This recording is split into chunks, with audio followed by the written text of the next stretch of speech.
¿para qué sirve la ley? Nosotros que somos creyentes, que somos de la fe, tenemos a veces esa pregunta, ¿no? Porque dices, bueno, nos encontramos gente que dice, no, eso es de la ley, eso es del Antiguo Testamento, ¿no? Y esto es del Nuevo Testamento, o sea, ¿qué onda con eso, no? ¿Cómo atacamos esa parte, no? El día de hoy, primeramente quiero razonar con ustedes, quiero hacer un razonamiento, y en ese razonamiento voy a poner 3 columnas, o 3, vamos a comparar 3 situaciones que son súper conocidas, que las podemos ver en la Biblia, pero son muy conocidas. La primer columna o la primera situación es el huerto del Edén, ¿no? El árbol del bien y del mal, y en el huerto del Edén, esa es una situación. La segunda situación es lo que vemos ahorita en Éxodo 20, cuando Dios le da la ley a los israelitas. Y la tercera situación es cuando Jesús explica la ley. Son 3 instancias en donde Dios está diciendo qué es la ley. Pero quisiera que sin utilizar la Biblia, nada más utilizando el razonamiento, lleguemos a unas conclusiones que son evidentes en sí mismas, ¿verdad? Primeramente, la pregunta es, ¿cuál es el propósito de la ley? ¿Qué es lo que estamos diciendo? Entonces vamos a analizar cada situación y sacar de cada situación qué es lo que nos está diciendo Dios, porque a veces hay cosas que la gente nos dice sin palabras, ¿no? Y Dios también así es, ¿no? Entonces vamos a analizar la situación número 1, ¿no? En el huerto había nada más un solo mandamiento. ¿Alguien se acuerda cuál era ese mandamiento que había en el huerto? Lo del árbol Ajá. Que no comer el fruto. Que no comieran del fruto del árbol prohibido. Era el único mandamiento que había. Las consecuencias de romper ese mandamiento era la muerte. Dice que Dios le dijo a Adán y a Eva, dice que si no comas de ese árbol, en Génesis 2:16 les dice, no coman de ese árbol, porque el día que comieres de ese árbol, ciertamente morirás. Eso les dijo, ¿no? Y ese es el único mandamiento que les dio en el huerto del Edén. Después, el otro paralelo es Éxodo 20, donde Dios da 10 mandamientos. Y les dice, estos son los 10 mandamientos, ahorita lo vamos a leer, ¿no? Ahorita estamos en la etapa de razonamiento, ¿no? Y luego Jesús está en el Nuevo Testamento explicando la ley. Y Jesús les está diciendo que hay 2 grandes mandamientos. Uno, que amarás al Señor tu Dios con toda tu mente, con todas tus fuerzas, con toda tu alma. Y luego el segundo, que es similar al primero, que ames a tu prójimo como a ti mismo, ¿no? Y esas 3 situaciones están ahí. Ahora, ¿qué tienen en común esas 3 situaciones, esos 3 eventos? Hay cosas que tienen en común. Primero, que Dios los está dando en circunstancias en una posición diferente cada una de ellas, y el ser humano cuando la recibe también está en una posición diferente. Por ejemplo, en la ley, cuando lo da en Génesis, Dios da la ley desde la posición de padre y creador. O sea, yo tengo derecho a imponerte, a restringirte, porque soy tu padre y soy tu creador. Y en ese contexto, cuando lo da como padre y creador, el perdón está escondido en una promesa. Porque Dios les dice, después de que fallen, les dice, va a llegar un día en que la semilla de la mujer va a aplastar la cabeza de la serpiente, ¿se acuerdan? Y ese día, esa previsión del perdón estaba incluida en una promesa en Génesis. Ahora, si vemos el paralelo en Éxodo, cuando Dios da los 10 mandamientos, ¿qué te imaginas que es la previsión de Dios para el perdón con respecto a los 10 mandamientos? ¿Sí se te viene a la mente qué es? La previsión del perdón, o cómo Dios previó cómo iba a perdonar a la gente si violaba los 10 mandamientos, ¿te acuerdas? ¿Se acuerdan? Con los sacrificios. Entonces, por un lado da los mandamientos y por el otro lado da sacrificios y dice, hey, yo sé que no la van a armar, yo sé que no van a poder cumplir con los 10 mandamientos, pero les voy a proveer un medio para poderlos perdonar temporalmente, que son los sacrificios. Y esa posición lo da en calidad de Dios y de gobernante. Cuando Dios da la ley de los 10 mandamientos, los da en su posición de Dios, porque acuérdense que humilló a los dioses de Egipto, hizo un montón de cosas, se manifestó, y al mismo tiempo se posicionó como el gobernante de la nación. ¿Sí? Yo los voy a gobernar y ustedes me van a servir. Y como gobernante les impuso una ley, pero al mismo tiempo les dio una forma de poder reivindicarse si ellos fallaban en la ley. Entonces, la forma del perdón era temporal. ¿Por qué? Porque la gente fallaba y tenía que hacer un sacrificio.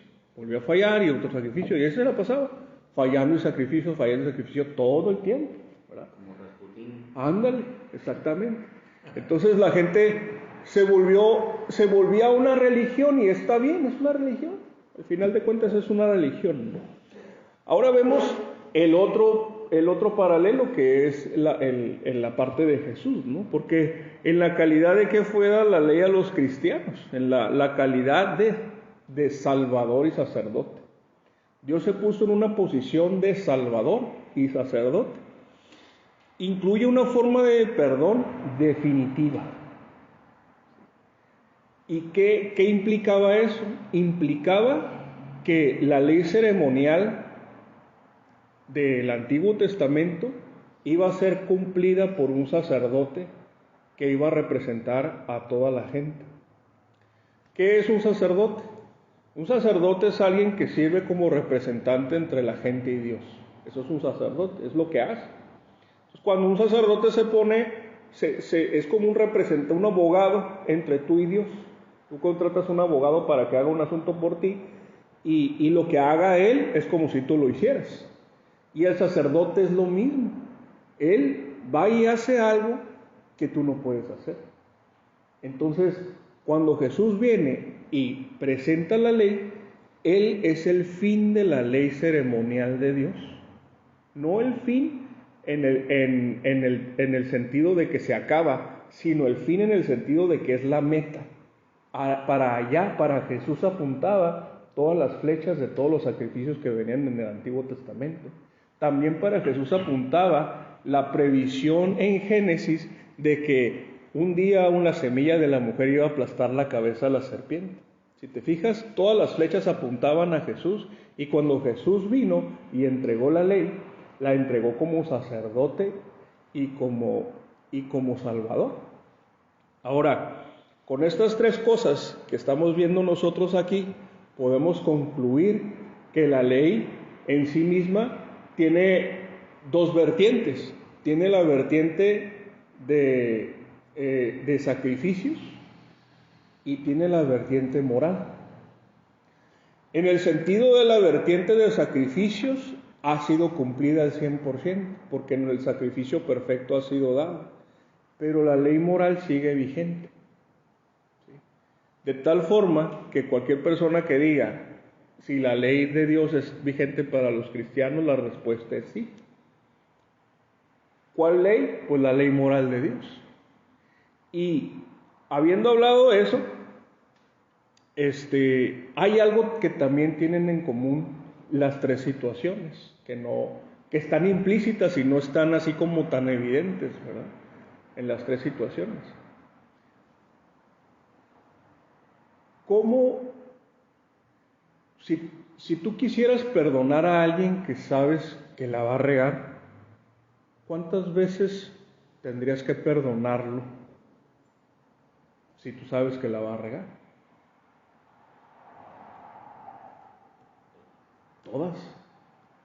Todas las veces.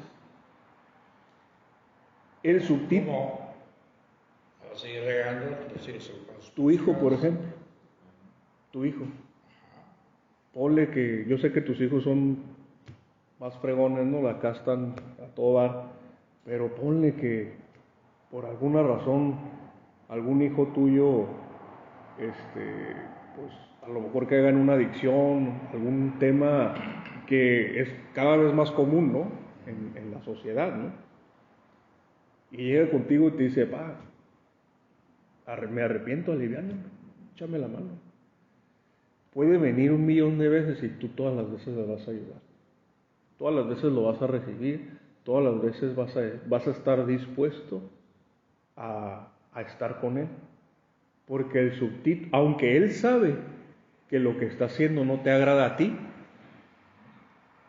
al momento de que él venga contigo con esa sinceridad, tiene la confianza de saber que tu amor es más grande que tu descontento de las cosas que está haciendo. Y su arrepentimiento para ti es un olor tan grato que te vence. Es un olor tan bonito que dices, no me puedo resistir. No, te refieres a un hijo. A un hijo. Pero un trabajador, por ejemplo, el trabajador la regó una vez, te vas a perdonar. La voy a regar de una pendejada, ¿te vas a perdonar? A ver, nomás voy a hacer una aclaración. Un trabajador viene, me roba, te perdono, pero te corro. Adiós, vaya. Estás perdonado. No puedes trabajar conmigo. Pero no vuelve. ¿Mande? No vuelve. No vuelve. Bueno, contraté a otro que corrí. Bueno, despedimos porque tuvo una situación de ese tipo. A falta de mano de obra, lo volvimos a contratar. Pero a falta de que tenemos una humanidad que siempre faltamos y hace la gente ese tipo de situaciones, que son las cosas comunes, que hace la gente común. Nosotros como empresa, con el astuto, dijimos tenemos que ser más sagaces, tenemos que hacer pues, más controles. Si quiero tener pura gente honesta, perfecta, pues voy a cerrar la empresa. Nosotros tenemos que ser más listos que la situación. Entonces, sí, perdono. Esos son dos, Está bien, ¿no? esos son dos buenos ejemplos. Sí. Esos son dos buenos ejemplos. Y vamos a decir que el ejemplo del patrón y el colaborador es el ejemplo humano. Pero el ejemplo del papá y el hijo es el ejemplo de Dios con nosotros. Entonces, para Dios, somos sus hijos. No nos va a tratar como nosotros trataríamos a un ser humano. Entonces, el subtítulo de la ley es el amor. Aunque mucha gente ve la ley como una imposición, pero fíjate bien lo que les voy a decir. Hay otra cosa que tienen en común las tres cosas, las tres situaciones. Lo que tienen en común las tres situaciones es lo siguiente. Antes de Dios imponer cualquier castigo o implícito en las consecuencias de desobedecer la ley, está ya un mecanismo de poder salvar al transgresor. Por ejemplo, cuando Dios le dijo a Adán y a Eva que después de cometer ese acto iban a morir, Dios podría perfectamente haberlos matado y hubiera sido justo en ese momento. Pero Dios les quitó la vida eterna, les quitó la posibilidad de alargar su vida por días infinitos. Por ende, los mató, como cuando a alguien le quitas la comida y le quitas la bebida y lo dejas que muera de hambre. En realidad lo estás matando, pero no lo estás matando de inmediato. Estás haciendo lo mismo, pero con respecto al tiempo. Ahora, cuando la gente eso es en el libro de Génesis, ¿verdad? Pero ahora en el libro de Éxodo, cuando la gente se portaba mal, cuando la nación se portaba mal, Dios mandaba ciertos látigos, ¿no? Ciertas naciones para que disciplinaran al pueblo. Y en ese látigo siempre había unos profetas que venían y le decían a la nación, hey, arrepiéntete, hey, acuérdate, hey, todo eso. De tal forma que cuando la gente se arrepentía colectivamente, Dios quitaba y lo restituía. ¿Sí? Ahora para nosotros, con Jesús, es exactamente lo mismo. Jesús nos trata de una forma y nos dice, hey, aquí están los mandamientos. Y eso es lo que hay que hacer. Pero cuando nosotros no lo hacemos, ¿qué pasa? Dice, hey, arrepiéntete. Y te voy a tratar como si no hubiera pasado nada. ¿Sí? ¿Por qué? Porque la posición de Dios es de padre con hijo. ¿Sí? Eso es algo muy interesante que tiene la ley. Ahora, otra cosa que me gustaría notar en el razonamiento, porque ahorita no estamos leyendo Biblia, ¿verdad que no? Estamos nada más razonando, estamos siendo hombres pensantes, porque la fe es razonable. La fe no es algo que, lo crees y ya. ¿Sí? Para mí es muy importante que lo que yo creo sea razonable. Para algunas personas a veces no lo es, y dicen, pues nada más me dijeron así y así lo voy a hacer, ¿no? Pero para mí es muy importante razonarlo. Hay algo que para mí es todavía sorprendente de estas tres situaciones, que lo sorprendente es que a pesar de que Dios sabe que no lo vamos a poder hacer, aún así Dios está ahí, a un lado de nosotros, dispuesto a otra vez conectar con cada uno de nosotros. Eso es algo que dice el propósito de la creación del ser humano.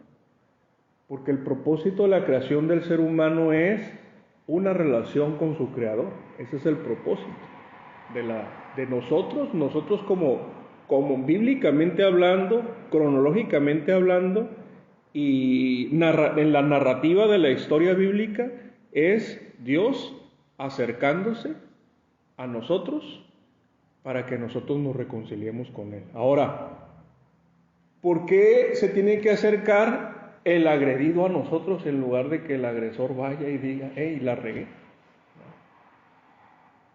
Eso es algo que habla también de la paternidad de Dios con nosotros. Porque muchas veces nosotros, si lo vemos desde el punto de vista de padre, y sabes que tu hijo no anda bien, pues lo que hace un papá es ¿no? Y dice, hey, ¿qué onda? ¿Cómo estás? ¿En qué te puedo ayudar? Cuando el ofendido eres tú. Tú eres el ofendido y vas y buscas a tu hijo, en lugar de que sea al revés. Y exactamente ese es el subtítulo de todo esto, de lo que es la ley de Dios. Nosotros lo podemos ver como imposiciones de parte de Dios, pero en realidad la ley tiene tres funciones, que eso sí ya es un poquito de teología, ¿verdad? Pero teología de una forma razonable. ¿Cuáles son esas tres funciones de la ley para nosotros como creyentes? Pues la primera función es que la ley es un espejo. ¿Qué significa eso? Los mandamientos de Dios nos dejan ver lo imperfectos que somos. Y el propósito de la ley es que cuando nosotros entendamos que ese espejo no refleja lo que Dios espera ver, nosotros entramos en una situación de decirle a Dios, hey, perdóname. Es como si ese muchacho figurativo que estamos hablando de un padre y un hijo, hablando por ejemplo del hijo pródigo, si el papá del hijo pródigo le hubiera puesto un espejo enfrente al hijo cuando estaba con los marranitos, ¿cómo se veía? Y le hubiera puesto una foto de cómo el padre lo esperaba verlo, eso para el hijo pródigo era acusador. Era una forma de decir, híjole, ando mal. Y la ley funciona de esa forma para nosotros. Dios nos pone un espejo enfrente y nos dice, mira, aquí está tu rostro, aquí estás tú y aquí está mi Hijo Jesucristo. ¿Cómo te ves? ¿Cómo te ves? Entonces, cuando tú te ves al espejo, yo me veo al espejo y luego veo a Jesús y digo, no, pues no la amo. Y en ese momento entra un mecanismo interno de arrepentimiento y decirle, Señor, yo no la estoy armando, necesito un Salvador. Pues aquí está mi hijo, que es para eso fue, para salvarte. Entonces, la primera función de la ley es un espejo. La segunda función, dijimos que son 3 funciones, ¿no? La segunda función es un freno. Ya es que a los caballos les ponen un freno aquí en el paladar. No sé bien cómo funcionan, tú sabes mejor que yo, ¿verdad? Pero cuando los estás entrenando, tiene que haber cierto dolor o ciertas consecuencias a no obedecer. Y esas consecuencias a no obedecer vienen en la Biblia. Entonces dice Dios, si haces todo esto, por ejemplo en Deuteronomio 28 y 29, 27 y 28 habla de eso, ¿no? O sea, dice, aquí está toda la ley, el que la haga va a ser bendecido, pero hay maldición para todos los que no hagan esto, dice el Deuteronomio 28. Si no haces esto, te van a caer todas las maldiciones de Dios. Entonces, las consecuencias de no hacer lo que Dios quiere es algo que nos frena para no hacerlo. En otras palabras, cuando una sociedad tiene en su cultura un pensamiento cristiano, las personas, aunque no sean cristianas, por no tener las consecuencias de incumplir la ley, se portan bien. Y es una forma de frenar la maldad de los seres humanos. Estas 3 cosas yo no las inventé, eso las leí en un libro para que no crean que soy muy inteligente. El número 3 y el último nos revela lo que le agrada a Dios y lo que le resulta ofensivo. No sé si a ustedes cuando estaban enamorados, a mí sí me tocó, yo sí fui así, ¿verdad? Pero a lo mejor ustedes no sé, cada quien es diferente, ¿no? Que tu novia te mandara una carta, y te mandaron una carta, a lo mejor te mandó 1, te mandó 4, te mandó X, ¿no? Pero esa carta tú la agarrabas y la traías contigo. Y la llevabas a todos lados, y cuando nadie te veía, abrías la carta y la volvías a leer. Y te volvías a gozar de lo que decía ahí. Y luego la guardabas, y luego la abrías y la volvías a leer. Pues la ley de Dios es eso para nosotros. Es una carta en donde la carta describe las cosas que le agradan a Dios y las cosas que no le agradan a Dios. Y es una forma de conocer a Dios. En realidad los mandamientos no están ahí para salvarnos. Ahorita lo vamos a leer porque para allá quiero llegar, ¿no? Los mandamientos no están en la Biblia para salvarnos. Están ahí para que sepamos que no podemos cumplirlos y podamos correr al Salvador, para que el Salvador nos salve. Otra cosa que también me llama la atención sobre esto de que lo que le agrada y lo que no le agrada a Dios es la sinceridad que tenemos al acercarnos a Él. Porque mira, ahorita estábamos hablando de los hijos, ¿no? El caso hipotético de un padre y un hijo. Todos nosotros sabemos qué tan sinceros son nuestros hijos cuando nos hablan. Todos. No hay papá que no pueda leer el corazón de su hijo. No existe un papá que no pueda hacerlo. Todos los papás lo hacemos. Lo hacemos con seres humanos que no son nada de nosotros. Con nuestros hijos son un libro abierto para nosotros. Entonces, tú puedes saber si tú esperas, por ejemplo, si tú le das una orden a un hijo tuyo, tú puedes saber si ese hijo está haciendo lo que está haciendo porque lo estás viendo por imposición tuya, o él te está obedeciendo porque realmente te quiere agradar a ti. ¿Sí expliqué bien la diferencia? O sea, un hijo que está haciendo lo que le mandaste hacer por imposición, no lo quiere hacer, pero lo está haciendo.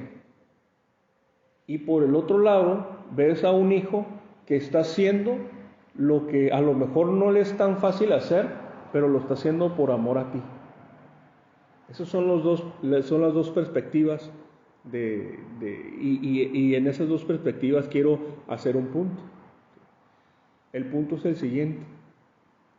Hay personas que pueden cumplir los mandamientos de Dios hasta cierto punto. ¿Sí? En la Biblia le llaman los fariseos, ¿verdad? Que exteriormente tenían una fachada de que la armaban y que cumplían los mandamientos de Dios. Y por el otro lado, tenías a personas que evidentemente eran pecadoras, prostitutas, cobradoras de impuestos, ladrones, toda esa gente, que llegó un momento que llegó Jesús y dijeron, hey, me voy a alinear, me voy a someter a Dios y voy a hacerlo. Y Jesús hizo una distinción entre unos y los otros. A unos les dijo sepulcros blanqueados porque externamente parecía que sí lo estaban haciendo por piedad, pero su papá veía el corazón de ellos y decía, estos no están haciendo las cosas por mí, lo están haciendo por ellos. Y por el otro lado veía que otra gente empezaba a cumplir los mandamientos de Dios torpemente, pero lo hacían con sinceridad. Y a él le agradaba este puño de personas. Entonces, en el agradar a Dios es lo que vino a aclarar Jesús. Porque no sé si te acuerdas, en el Sermón del Monte, Jesús empezó a decía mucho, ¿no? Oíste que fue dicho, pero yo os digo. ¿Se acuerdan? Oíste que fue dicho, pero yo les digo. ¿Qué estaba haciendo ahí Jesús? Jesús estaba dando un paso atrás. ¿A qué me refiero con eso? Estaba yéndose a las motivaciones por el cual la gente hacía lo que hacía. Oíste que fue dicho no matarás, pero yo te digo que si te enojas contra alguien, ya eres un asesino. ¿Qué significaba eso? Que el espíritu de la ley, o la ley en sí misma, en realidad, aunque aparentaras cumplirla, en realidad era la motivación, el subtítulo de la ley era el amor. Las dos tablas de la ley, por un lado está cómo debemos de amar a Dios y cómo debemos de tratar a Dios, y por el otro lado está cómo debemos de tratar al prójimo. ¿Y te acuerdas lo que dijo Jesús con respecto a esos dos mandamientos? Ahora sí ya lo vamos a leer. Fíjate lo que dice Jesús con respecto a esos dos mandamientos en Mateo capítulo 22. Ahora sí vamos a leer. Mateo capítulo 22. Capítulo 22, versículo 34. Porque uno de esos que cumplía la ley exteriormente, pero no estaba en su corazón, no había algo en su corazón, va y le pregunta. Le dice, entonces los fariseos, oyendo que había hecho callar a los saduceos, se juntaron a una. Y uno de ellos, intérprete de la ley, preguntó por tentarle diciendo, Maestro, ¿cuál es el gran mandamiento en la ley? Jesús le dijo, amarás al Señor tu Dios con todo tu corazón y con toda tu alma y con toda tu mente. Este es el primero y grande mandamiento. Y el segundo es semejante, amarás a tu prójimo como a ti mismo. De estos dos mandamientos depende toda la ley y los profetas. Entonces podemos llegar a decir que en realidad los mandamientos son un apunte, la flecha a donde apuntan los mandamientos de la ley moral es al amor. La acusación hacia nosotros es que rompemos los mandamientos porque no amamos a Dios o no amamos al prójimo. Son las únicas dos razones por las cuales rompemos los mandamientos. Podríamos amar al prójimo y tratar bien a la gente, pero no amar a Dios. Entonces ya estamos mal. Podríamos amar a Dios y tratar mal al prójimo, y ahí también ya estamos mal. Ahorita comentaba comentaba algo Víctor de, ¿sabes qué? Pues esto pasó y luego se le dio las gracias a la persona, ¿no? No es pecado eso, no es pecado. Todo lo que sea legal no es pecado, en el sentido moral, ¿verdad? Porque hay cosas que son inmorales, que son legales, ¿verdad? Y ya sabemos qué son, ¿verdad? No hay razón para decirlo, ¿verdad? Hay cosas inmorales que son legales, pero hay cosas morales que son legales y esas no son pecado. O sea, el actuar con esa responsabilidad no es pecado. Al contrario, estarías pecando si no lo hicieras. Ahora, dentro del espectro, si tú de vez en cuando tienes misericordia y no lo haces, tampoco es pecado. Pero estás en tu derecho, precisamente por eso. Matar no es pecado siempre que lo haga alguien que esté autorizado para hacerlo, por ejemplo.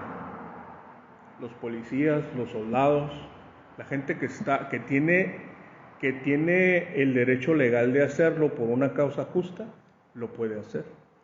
Pero alguien que no, Pero si a mí pues no. me quieren matar, y saco mi arma y lo mato, ¿Qué dice la ley? ¿qué dice la ley? Eso ¿Fue defensa?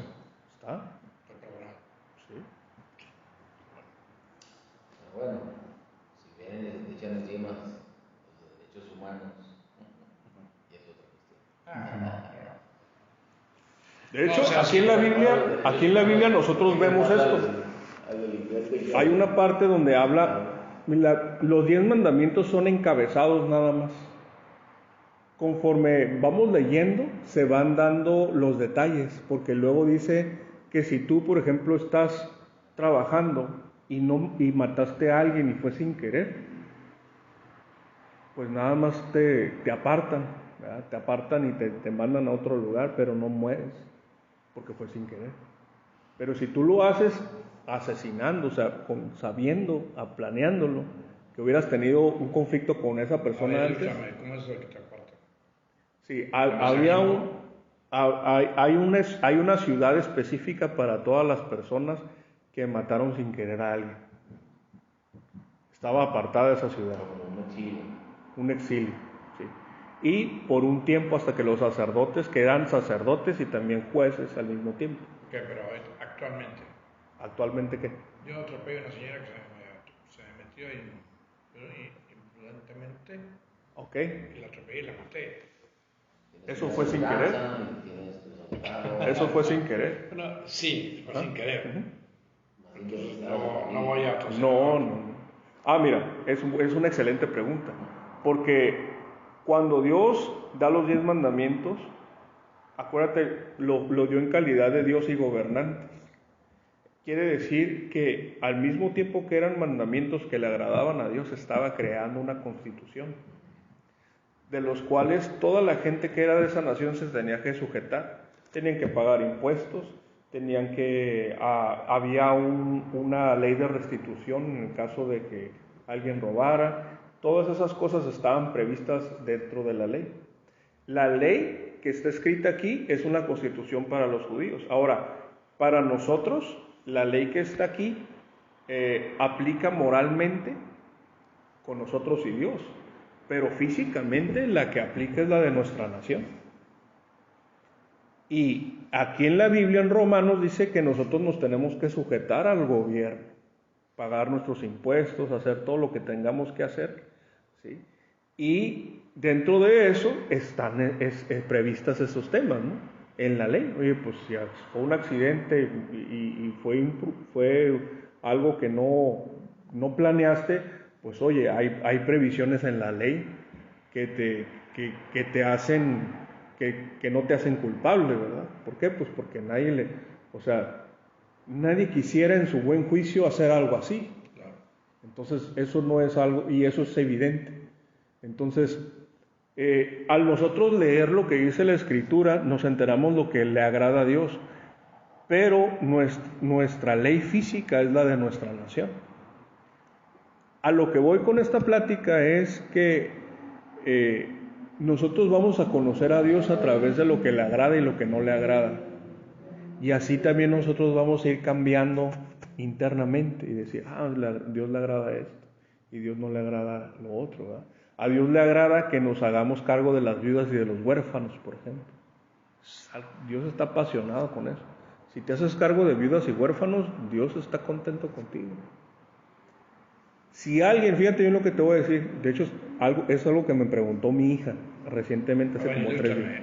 ¿Y te haces cargo de las viudas y los huérfanos? Si tienes cuidado de viudas y huérfanos, es algo que a Dios le agrada. ¿Cuidado o cargo? ¿Qué dice cargo? Cargo económico, o sea, que les ayudes, pues. Okay. Sí, no que sea su sustento, pero que les ayudes. ¿Sí? Algo que me preguntó mi hija hace poco, es una pregunta muy interesante, porque me dice, oye papá, o sea, Dios puede hacer próspero a quien sea, y yo le digo sí, y me fui a un extremo que a lo mejor te va a sorprender. Alguien que es enemigo de Dios, que se rige por el libro de Proverbios, va a ser muy próspero, aunque no sea amigo de Dios. Así es. ¿Por qué razón? Porque aunque no sea amigo de Dios, al no trabajar en contra de Dios, Dios le permite ser bendecido. Entonces, el hacer las cosas bien, como hace rato estábamos hablando, el hacer las cosas bien trae bendición. Y el hacer las cosas mal, estamos en choque con Dios. Ahora, el diablo también puede prosperar, ¿verdad? Alguien se puede proponer hacer las cosas mal y prosperar, y ser muy próspero. ¿Sí? Pero como que ese que se propone hacerlas mal, dentro de lo malo las hace mal, no va a prosperar. Así es. Pero si dentro de lo malo aplica estos principios de moralidad que nos enseña Dios, prospera. Así es. O sea, no, pues ahora ya se va a ir al infierno. Ese está haciendo mal. Y si te das cuenta, hay personas que son tan malas que les va muy bien. Y la Biblia habla de ellos. Hay personas que son tan malas que Dios no se mete con ellas. Y es como cuando tú tienes a alguien y dices, déjalo. Al rato yo lo voy a agarrar personalmente a él. Le dices a tu gente, dice, quítate, déjamelo a mí. Yo lo voy a agarrar personalmente. Esa gente que no tiene ningún obstáculo en su vida y sigue haciendo lo malo. Exacto. Llega un punto en el cual son tan malos que les va muy bien. Y hay 2 salmos que hablan de él, si los quieren leer, 73 y 37, ¿no? Entonces, explican. Y eso es algo que es muy, muy, muy interesante para mí. De hecho, en un punto vamos a hacer alguna serie del libro de Eclesiastés, porque el libro de Eclesiastés como que nos ubica mucho en la realidad. Y te voy a decir por qué. Porque el libro de Proverbios es un ideal de cómo deberíamos de conducirnos. Pero es el ideal de cómo tú le hablas a tus hijos. Y tú le dices, mira, estaría bien que este sería el modelo de tu vida. Pero sabes que es un ideal. Que no esperas exactamente que suceda así. El libro de Eclesiastés es como eso puesto en la práctica. Eso puesto en la práctica. El libro de Proverbios puesto en la práctica. Entonces ahí el libro de Eclesiastés te dice la persona que ya lo vivió, cómo sucede en la vida real. Pero, y te aterriza, ¿no? Y te aterriza, porque te dice, hay cosas que yo veo, por ejemplo, hay un mal que veo debajo del cielo que es que un pordiosero que es príncipe, por ejemplo. ¿Sí? Alguien que no vale la pena, pero que está en un lugar de eminencia. Y hay personas que están en un lugar muy bajo en el estrato social que debería de estar en eminencia. Entonces dice, eso es algo, eso es vanidad, dice, eso es algo, es un mal debajo del cielo. Entonces, al final del libro habla algo muy interesante. Dice que este es el fin de todo discurso. Dice, bueno, vamos a leer porque ya lo empecé. Vamos a leer ese final de Eclesiastés. Eclesiastés capítulo 12. Eclesiastés capítulo 12, versículo 13 y 14. ¿Quieres leerlo, Vic? Eclesiastés capítulo 12, versículo 13 y 14. Puedo terminar este libro diciendo que ya todo está dicho. Todo lo que debemos hacer es alabar a Dios y obedecerlo. Un día Dios nos llamará a cuentas por todo lo que hayamos hecho, tanto lo bueno como lo malo, aunque creamos que nadie nos vio hacerlo. Eso es el final, es la sabiduría de un hombre que vivió todo. Pero quiero terminar, para terminar la plática de hoy, con esta verdad que viene en la Biblia, viene en Romanos capítulo 3. Romanos capítulo 3 dice explícitamente todo lo que he estado diciendo con la razón. Te lo dice directamente. Romanos capítulo 3, versículo 19 en adelante. Fíjate lo que dice Romanos capítulo 3, versículo 19 en adelante. Dice, pero sabemos que todo lo que la ley dice, lo dice a los que están bajo la ley, para que toda boca se cierre y todo el mundo quede bajo juicio de Dios. Ya que por las obras de la ley ningún ser humano será justificado delante de él, porque por medio de la ley es el conocimiento del pecado. Ningún ser humano, ningún hombre, ninguna mujer en la historia, desde Adán hasta ahorita, hasta el fin del tiempo, va a poder, por medio de la ley, irse al cielo. Nadie. Es imposible. La misma Biblia lo dice. ¿Por qué? Porque no hay un hombre en la tierra que nazca y nunca peque. Nada más hubo uno. Por eso se hizo nuestro sacerdote. Por eso es nuestro Salvador. Jesucristo fue el único que nació sin las ganas de pecar como nosotros. Que nunca mintió, que nunca le hizo nada mal a nadie, que siempre amó a Dios como debió de amarlo y siempre trató a su prójimo amó a su prójimo como a sí mismo. Amó tanto a su prójimo que se puso en su lugar para que lo culparan a él de lo que hizo su prójimo. Amó tanto a su prójimo que se dejó quitar la ropa por él y lo desnudaron. Amó tanto a su prójimo que lo escupieron y hicieron mentiras con él. Amó tanto a su prójimo que se dejó desgarrar su espalda por él. Se dejó pinchar el cuerpo por él. Así amó a su prójimo, cosa que nosotros no haríamos. Eso hizo él. Nada más había una sola vez en la historia le ha pasado algo malo a alguien bueno, y es esa historia, es esa vez. Todas las demás veces que ha pasado algo malo a alguien, no es a alguien bueno. Todas. Y después dice en el versículo 21 de Romanos 3, dice, pero ahora aparte de la ley se ha manifestado la justicia de Dios testificada por la ley y por los profetas. Es decir, lo que les estoy diciendo ahorita, que desde Génesis viene anunciado esto, que hay algo que es aparte de la ley y que está vigente desde el Génesis.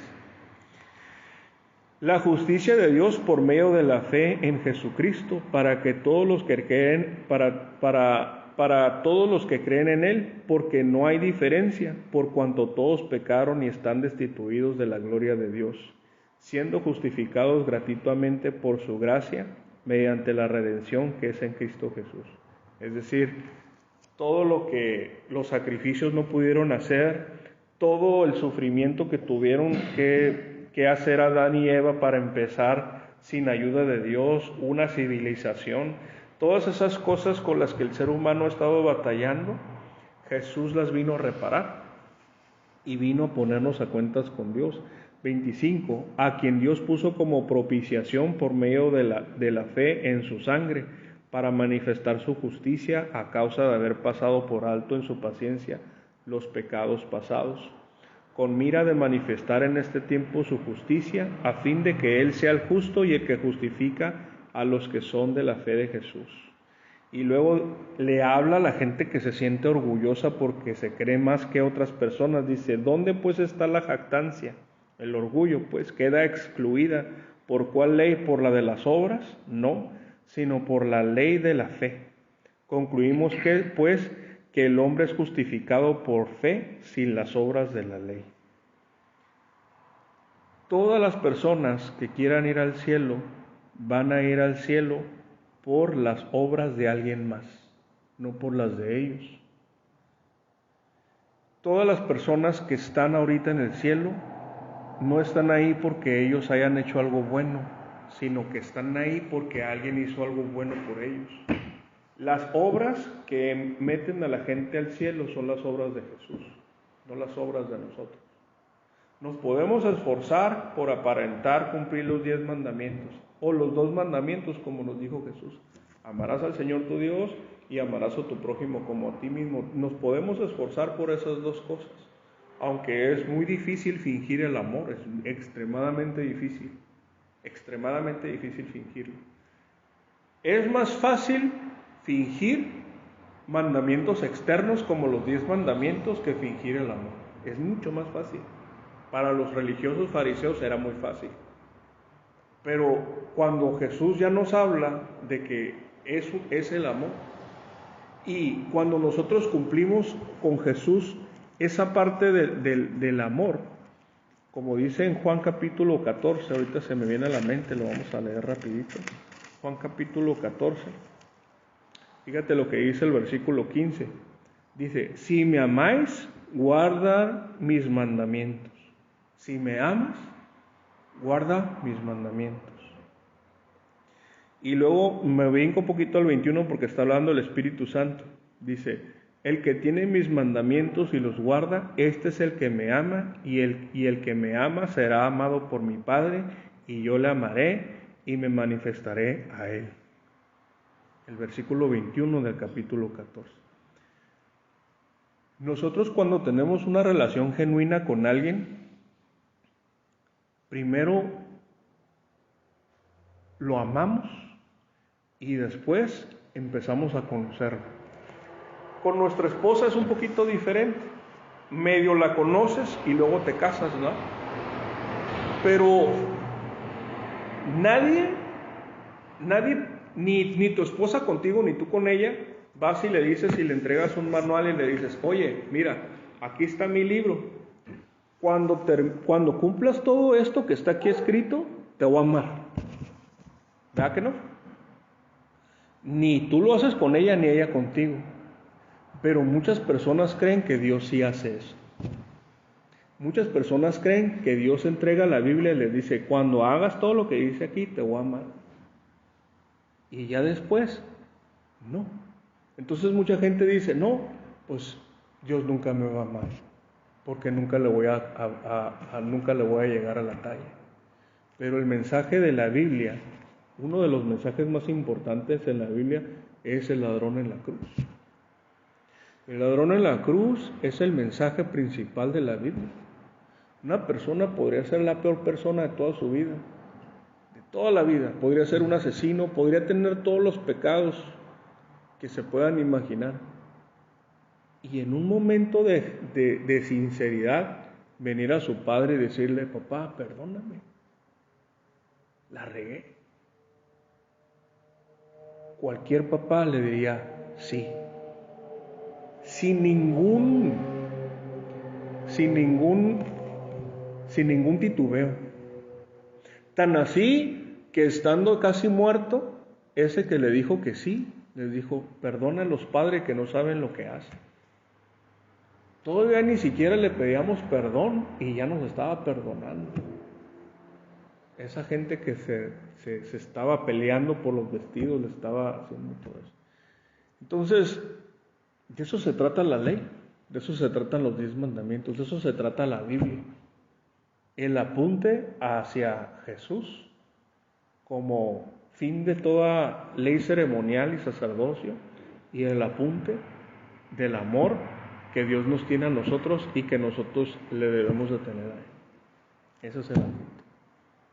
¿Cómo la ven?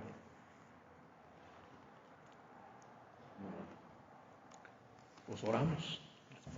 Padre, gracias, Señor, por este tiempo, gracias por esta palabra, gracias por tus misericordias, gracias, Señor, que aunque no somos muchos el día de hoy, Señor, sabemos que tú tienes cuidado de todos nosotros, Señor, y que esta palabra haya caído en buena tierra para que dé el buen fruto, Señor, para el cual tú la mandaste, Señor. Hazla germinar, hazla crecer, hazla transformarse, Señor. Gracias por cada uno de los que estamos aquí, gracias por los que no pudieron venir. En el nombre de Jesús.